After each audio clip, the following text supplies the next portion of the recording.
Welcome back to the news at 10. The Kaduna state government has proposed a 245.4 billion naira appropriation bill for the year 2020 to the State Assembly for approval. The budget presented by the lawmaker was presented to them by the state's Deputy Governor, Dr. Hadiza Balarabe. The proposed budget has 72% capital and 28% recurrent expenditure. It also provides for the payment of the new minimum wage.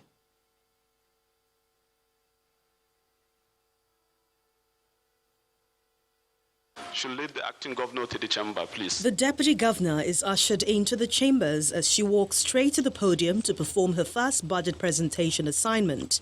With a capital expenditure of 73.7% and a recurrent expenditure of 26.3%, the Kaduna state government hopes to spend more in serving the people than having a high cost of running its government.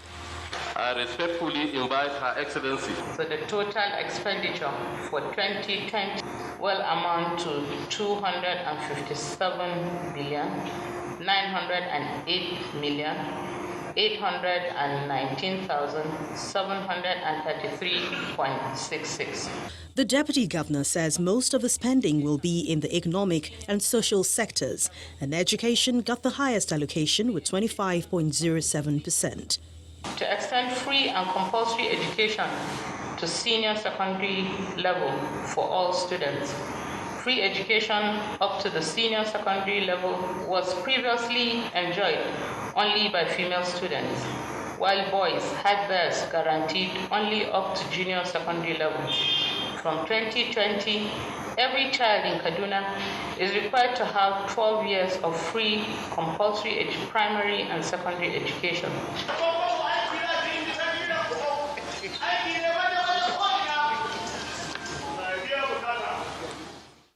The Speaker of the House of Assembly, Aminu Shagali, commends Governor El Rufai for his timely presentation of the budget.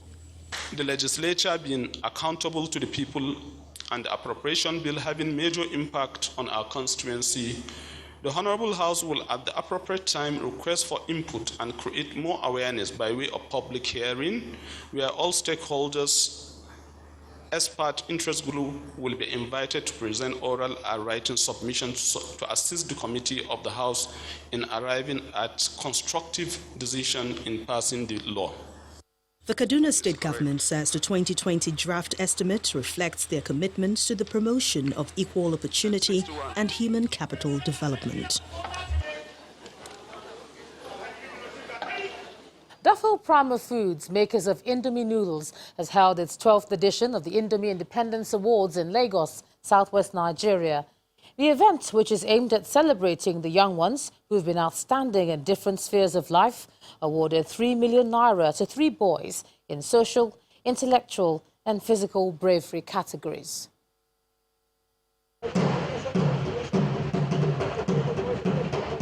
The celebratory mood is still on for Duffel Prima Foods as they dwell on the 59th independence through the display of the rich culture of the country.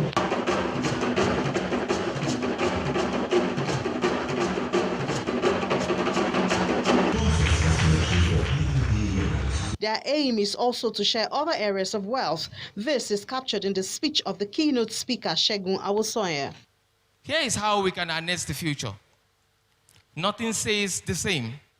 The industrial age is gone, and an automated era is fast approaching. Welcome to the fourth industrial revolution.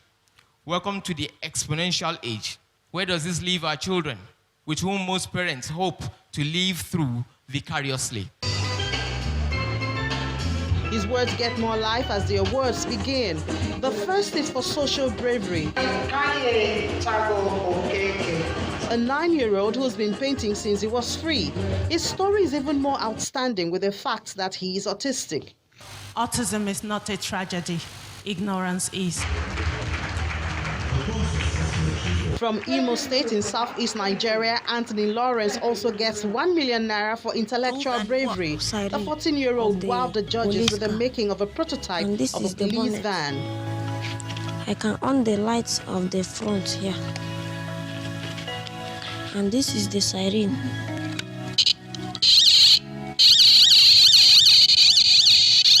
saving a life at the risk of losing his. 13-year-old Yahaya Zaki from Sokoto State did not think twice before jumping into a well to rescue another child who had fallen in.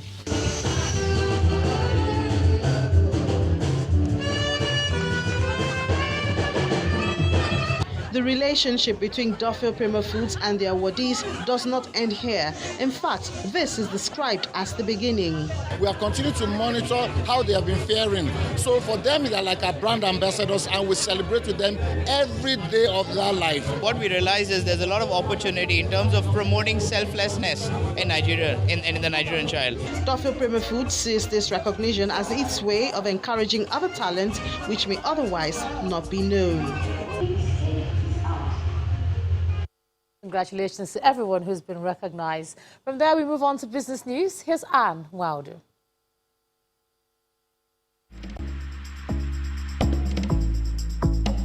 You First. First Bank.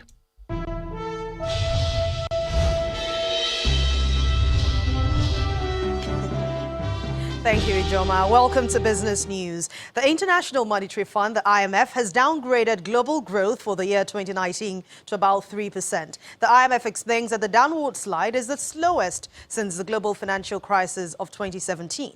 Speaking during the launch of the World Economic Outlook in Washington, D.C., the Director of Research at the IMF, Geeta Gopinath, called for economic reform in the banking sector, increase in revenue drive and improvement in collections from the non-oil sector to propel growth in Nigeria and emerging economies.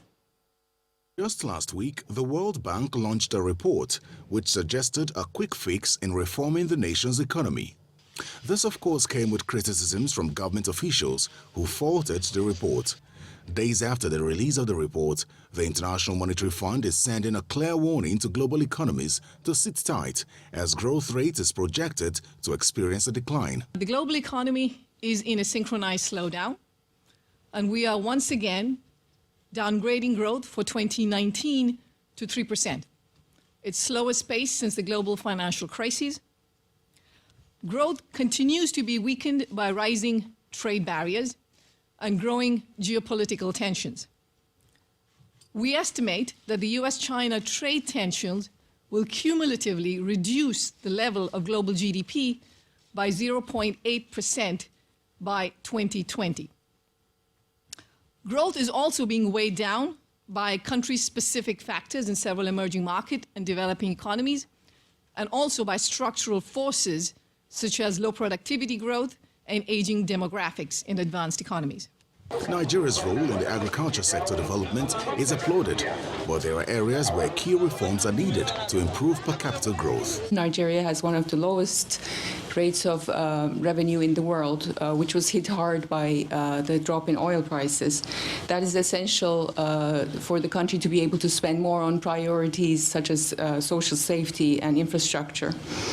Other areas are the need for tight monetary policy and a simpler unified exchange rate system. Foreign exchange restrictions have also been distorting public and private sector decisions and holding back investment. Again, the need for the quick implementation of the African Continental Free Trade Agreement is stressed. This, according to economic experts, will help create jobs, improve unemployment rate, and improve intra-African trade. African countries do not trade much with each other, so greater facilitation of trade and lower tariff barriers would help greatly and create opportunities for new opportunities for growth. It's a longer-term, medium to long-term issue. It also creates upside potential, and we would expect, if implementation progresses fast, we would expect this to have a positive impact over the medium term, much needed given the demographics of Africa. Many jobs will have to be created. Only recently, the federal government proposed an increase in value-added tax from 5% to 7.5%. While this news was received with mixed reactions, experts are of the opinion that more reforms, especially in the non-oil sector, is critical. Let's head to the equities market. The market did not sustain the first gain recorded so far this month amid moderate increase in overall turnover of shares in transactions. Let's join Layo Adegoke for for the details.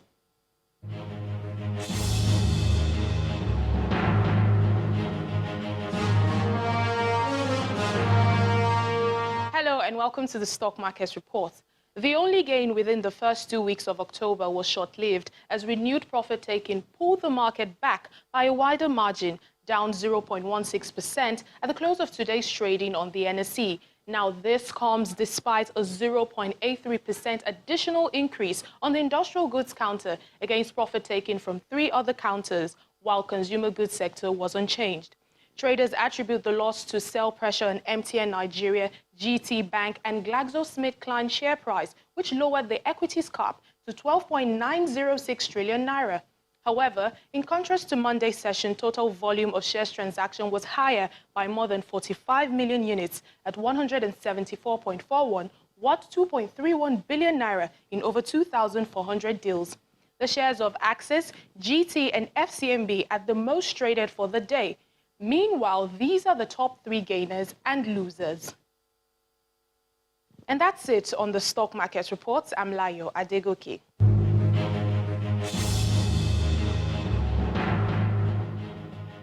Thank you, Layo. Meanwhile, it's mostly positive close for stock markets in the United States and in Europe as earnings season gets off on a very strong start and hopes of a Brexit deal before October the 31st deadline. Let's see the closing figures for most of the markets.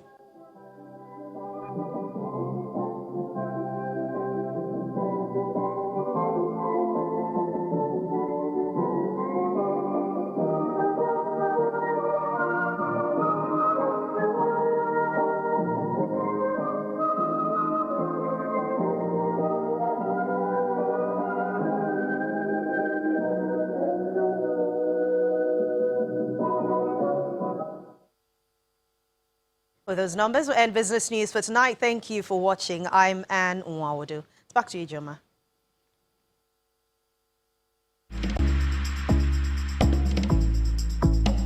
You first.